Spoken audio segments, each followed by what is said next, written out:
हे केशव, तुम्हारे कहे अनुसार यदि फल प्रारब्ध ने अपनी मर्जी से देना है तो फिर प्राणी को कर्म करने की आवश्यकता ही क्या है? कर्म करने की आवश्यकता क्या है, यह जानने से पहले यह तो जान लो कि प्रारब्ध क्या है, प्रारब्ध कैसे बनती है। हे केशव, प्रारब्ध क्या है उसे जानने में क्या मुश्किल है? यह तो सीधी सी बात है कि जो भगवान की इच्छा है वही मनुष्य का प्रारब्ध होती है। नहीं अर्जुन, नहीं, यह धारणा सत्य नहीं है। क्यों सत्य नहीं है? क्योंकि मैं किसी के प्रारब्ध नहीं बनाता, ना मैं किसी प्राणी के कर्म अथवा कर्म फल के हिसाब में दखल देता हूं। इसलिए प्राणी की प्रारब्ध बनाने में मेरा कोई हाथ नहीं होता। फिर कौन बनाता है प्राणियों का प्रारब्ध? प्राणियों के अपने कर्म। अर्थात ये कि प्राणी जैसे कर्म करेगा उसका वैसा ही फल पाएगा। अच्छे कर्म करेगा तो अच्छा फल मिलेगा और बुरे कर्म करेगा तो बुरा फल पाएगा। यही जो प्राणी के अच्छे बुरे कर्मों के अच्छे बुरे फल का हिसाब है, इसी को प्रारब्ध कहते हैं।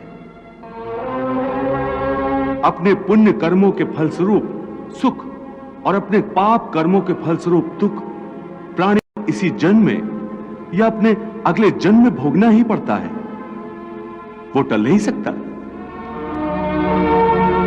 इसलिए अकर्मण्य हुए बिना निरंतर अपने धर्म के अनुसार कर्म करते जाओ और मन में यह पक्का विश्वास रखो कि जिस नियत के साथ तुम कर्म करोगे उसी नियत के अनुसार तुम्हें फल अवश्य मिलेगा।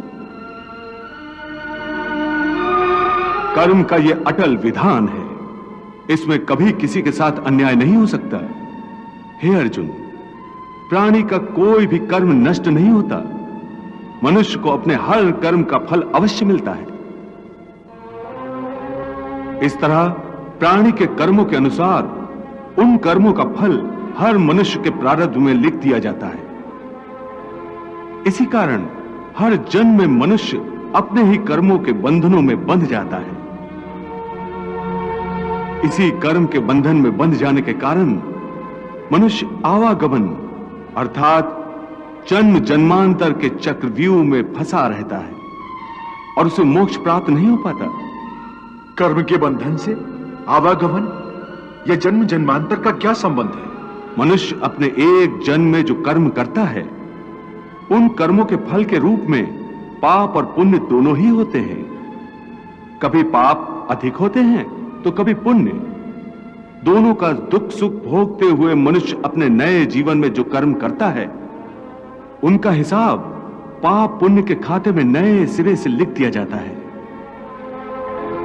इस तरह इन नए कर्मों को भोगने के लिए एक और नया जन्म लेता है और जन्म जन्मांतर का यह सिलसिला लगातार चलता रहता है और मनुष्य की आत्मा का अपने परमात्मा से मिलन नहीं होता, जिसे मोक्ष कहते हैं। हे कृष्ण, इसका अर्थ तो यह हुआ कि मोक्ष प्राप्त करने के लिए मनुष्य को पाप और पुण्य से बचने के लिए कोई कर्म ही नहीं करना चाहिए। सारे कर्मों का त्याग करके सन्यासी बन जाना चाहिए। कोई भी मनुष्य अकर्मण्य नहीं हो सकता, कर्म तो उसे हर स्थिति में करना पड़ता है। परंतु सन्यासी तो कर्म का त्याग तो करते ही हैं। हे पार्थ, सन्यासी भी कर्मों का त्याग नहीं करते, ना ही कर सकते हैं। मैंने पहले ही कहा था कि सन्यासी भी कर्म करते हैं। खाना पीना, उठना बैठना, तपस्या करना, साधना करना, ये सब भी तो कर्म ही है। कर्म से कोई कैसे मुक्त हो सकता है? हे केशव, जब कर्म से मनुष्य मुक्त नहीं हो सकता तो वो कर्म कैसे करे कि उसे पाप और पुण्य से मुक्ति मिले? हे पार्थ, इसका तरीका यह है कि मनुष्य फल की इच्छा त्याग कर कर्म को अपना धर्म समझकर करे। फल उसे अवश्य मिलेगा, परंतु इस फल का वो विधान की इच्छा समझकर स्वीकार करे। ज्ञानी पुरुष इसी योग को अपनाकर कर्म योगी बन जाते हैं। कितना महान सत्य प्रभु ने सहज ही कह दिया। वो कैसे भगवान? देवी, समस्त भय, चिंता, कलेश के मूल में आसक्ति होती है।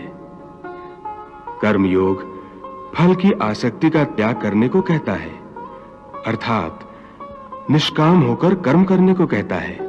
इससे मनुष्य को क्या लाभ होता है भगवान? लाभ यही है देवी कि कर्मयोग चित्त को शुद्ध और भयमुक्त कर देता है।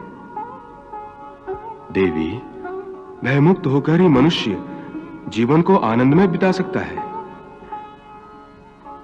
अर्जुन को प्रभु यही रहस्य समझा रहे हैं। हे अर्जुन, तुम इंद्रलोक दिव्यास्त्र पाने के लिए गए थे, तब उर्वशी के मोहजाल में नहीं फंसे थे, उर्वशी से मोहित नहीं हुए थे, क्योंकि उस समय तुम्हारा मन निरासक्त था। मैं तो यहाँ अपने अतिथि की सेवा में अपने आप को समर्पित करने आई हूँ। नहीं नहीं, ये धर्म नहीं है, ये तो अधर्म है, पाप है। हे अप्सरा, मेरे लिए हर वो स्त्री जो मेरे विवाह बंधन में नहीं बंधी आदरणीय है, देवी और माता समान है। तो क्या पृथ्वीलोक का यही धर्म है कि पुरुष एक कामातुर स्त्री की प्रेम याचना को निर्दयता से ठुकरा दे? परंतु देवी, आपका मेरा रिश्ता एक स्त्री पुरुष का नहीं है, बल्कि धर्म और इंद्रलोक के नियमानुसार भी आप मेरी माता हैं। उर्वशी के कारण तुम विचलित नहीं हुए थे, परंतु आज कैसे विचलित हो गए हो? उस समय तुम अपना धर्म नहीं भूले थे, परंतु इस समय तुम अपना धर्म भूल रहे हो। इसका कारण जानना चाहोगे? हाँ केशव। तुम्हारा मन तुम्हारे काबू में नहीं है, क्योंकि तुमने कर्म योग नहीं अपनाया। क्या कहा? कर्मयोग से मन काबू में रहता है? हां अर्जुन, कर्मयोग के कारण कर्मयोगी का मन इधर उधर भटकता नहीं है। कर्मयोगी की बुद्धि स्थिर हो जाती है। जिस प्रकार पत्थर के एक मजबूत चट्टान को नदी की तूफानी लहरें भी विचलित नहीं कर सकती, अथवा बहुत बड़ा जल प्रपात भी जिस पत्थर को नहीं तोड़ सकता, उसी प्रकार कर्मयोगी का मन भी न बाढ़ से विचलित हो सकता है और न भावनाओं के वेग से खंडित हो सकता है। हे पार्थ, इसलिए तुम निष्काम कर्मयोग की साधना करो, और निष्काम कर्मयोग की सबसे बड़ी विशेषता यह है कि तुम कर्म करते हुए भी कर्म के बंधनों में बांधे नहीं जाओगे। हे केशव, कर्म करते हुए भी कर्म का बंधन नहीं होगा, ये कैसे संभव? उस कर्म का तरीका बताओ जिससे कर्म करो और बंधन भी ना हो। इसका बड़ा ही सहज तरीका है। तुम कर्म फल में आसक्ति मत रखो। ये कैसे हो सकता है? फल प्राप्ति की इच्छा तो हर कोई करता है। परंतु क्या इच्छा करने से मनुष्य को फल की प्राप्ति होती है? नहीं अर्जुन, क्योंकि फल तो प्रारब्ध के हाथ में है, और जो भी मनुष्य फल प्राप्ति की इच्छा करता है, उसका मन फल के बारे में सोचकर अपने कर्म और कर्तव्य से विचलित हो जाता है, और उसे वो फल प्राप्त नहीं होता जिसकी उसने इच्छा की थी। पार्थ, मनुष्य केवल कर्म कर सकता है, फल कदापि मनुष्य के अधीन नहीं है। केशव, यदि फल की प्राप्ति मनुष्य या उसके कर्म के अधीन नहीं है, तो वो कर्म ही क्यों करे? क्योंकि मनुष्य का धर्म है अपने कर्तव्य का पालन करना। इस कर्तव्य पालन के लिए आवश्यक कर्म करना। परंतु हे केशव, फल प्राप्ति की कामना छोड़ने पर मनुष्य में कर्म करने की प्रवृत्ति उत्पन्न कैसे होगी? यदि फल की इच्छा न रहेगी तो मनुष्य कर्म ही क्यों करेगा? हे अर्जुन, जो साधारण मनुष्य फल की इच्छा से ही कर्म में प्रवृत्त होते हैं, वो सुख दुख आदि के चक्र में फंस जाते हैं। उनकी मन शांति नष्ट हो जाती है। हर पल हर समय फल प्राप्ति के विचार से उनकी निद्रा उड़ जाती है। हे पार्थ, तुम दुर्योधन और उसके भाई को ही देखो। बचपन से ही दुर्योधन, शकुनी और दुशासन आदि ने हस्तिनापुर के सिंहासन को प्राप्त करने के लिए कितने अधर्म किए, याद है ना तुम्हें? उन्होंने जब भीम भैया को पानी में फेंक दिया था। और वो घटना भी याद होगी जब इन्हीं कौरवों ने तुम सब पांडवों को लाक्षागृह में जलाकर मार डालने की चाल रची थी।